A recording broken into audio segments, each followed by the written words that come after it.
Hello mga ka-food trip! Welcome sa The Food Compass!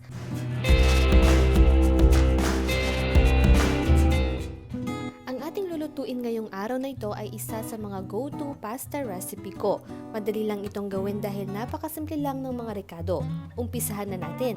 Una, ihanda yung mga sangkap na gagamitin natin, gaya ng repolyo, kamatis,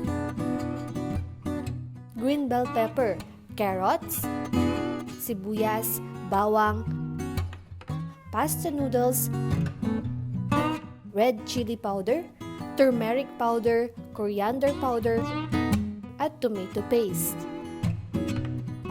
Magpainit ng mantika sa pan. Pag okay na, maggisa ng bawang at sibuyas.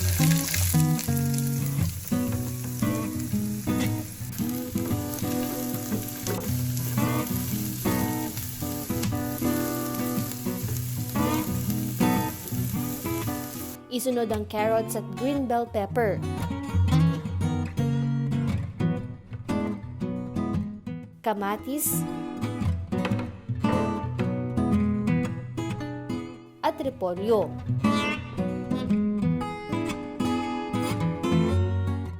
Haluin lang hanggang sa lumambot at maluto ang gulay.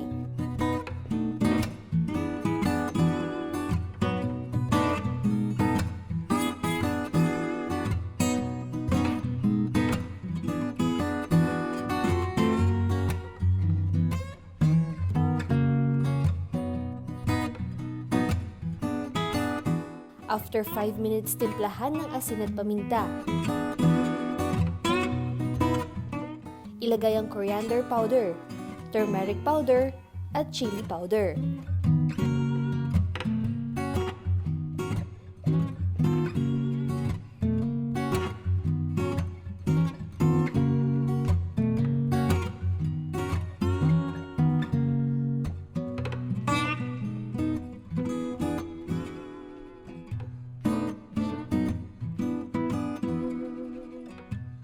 Pwede na din isabay ang tomato paste, lagyan ng konting tubig at haluin.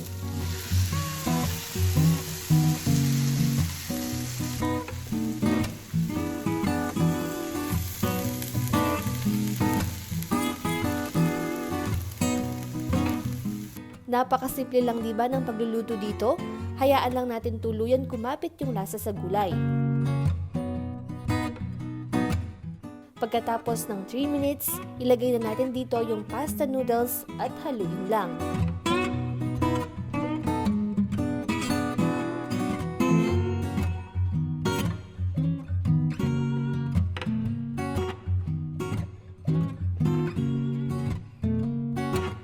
Ayan, ready to serve na itong ating veggie spaghetti.